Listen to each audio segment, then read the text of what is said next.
12 June 2025 যে plane ক্র্যাশের ঘটনাটা ঘটলো এর সাথে অদ্ভুত কিছু মিল পাওয়া যাচ্ছে। আপনারা শুনলে কি অবাক হবে, তাহলে কি এটা প্রি প্ল্যান আমি জানি না, কিন্তু কি অদ্ভুত মিল। প্লেনটার যে ছবিটা দেখতে পাচ্ছেন এরকম ভাবে প্লেনটা বিল্ডিংটাতে আঘাত করেছিল, ওই ছবিটা তোলা হয়েছে, ভাইরাল হয়েছে, ঠিক প্লেনের বিল্ডিং এর ভিতরে ঢুকে গেছে। এবার আরেকটা ছবি আপনাদের দেখাচ্ছি, এই দেখুন মিড ডে বলে একটা পত্রিকা আছে, এই পত্রিকাতে একটা কার্টুনের আকারে একটা ছবি বেরিয়েছে। ছবিটা দেখো প্লেনটা ঠিক ওইভাবেই ওই পোজেই কিন্তু ছবিটা, এটা কিন্তু সকালের ছবি, তখনও কিন্তু দুর্ঘটনা ঘটে। আর সব থেকে আশ্চর্যের জিনিস ওই প্লেনের গায়ে এয়ার ইন্ডিয়া লেখা আছে। কি অদ্ভুত, এত মিল কি করে? আরো মিল আমি আপনাদের দেখাচ্ছি, আপনারা নিজেরা দেখলে অবাক হয়ে যাবেন কি করে এত মিল হতে পারে। শুধু দেখুন, ওয়েট করুন।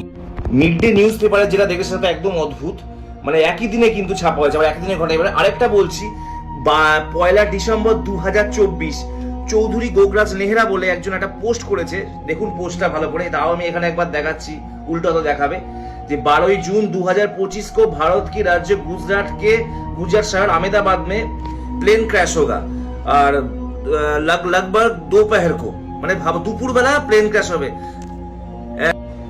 ऐसी मेरी भविष्यवाणी है, মানে सबका कल्याण हो ऐसी कामना करता हूँ।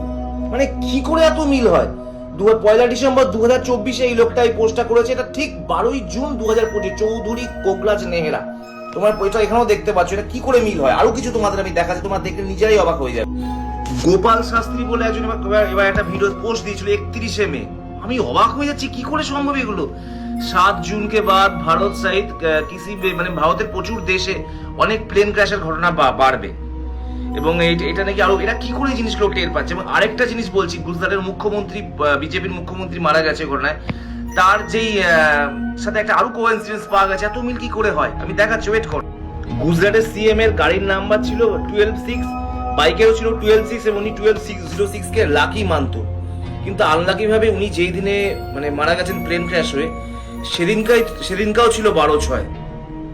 আমি জাস্ট অবাক হয়েছি কি করে এত মিল। আর সব থেকে অবাক লাগলো আমার কাছে, আমি আবার দেখাচ্ছি ওই লেখাটাই, যে শাস্ত্রী লোকটা বলেছে, এই যে চৌধুরী এই পেজটাতে চৌধুরী গোগরাজ নেহরা বলে কেউ একজন দিয়েছিল যে 12 জুন 2025 ভারতের এই ঘটনা, পুরো ডিটেলস ঘটনা কি করে বললো, মানে আমার মাথায় ঢুকছে না। আপনাদের কি, তাহলে কি এরা ভবিষ্যৎ দেখতে পেয়েছে নাকি টাইম মেশিন এদের কাছে আছে? তো আপনাদের মতামত আমাকে নিচে কমেন্টস করে জানাবেন। অনেক কিছু ভয়ানক ঘটনা আমাদের আশেপাশে হয়, আমরা সেটা বুঝতে পারি না।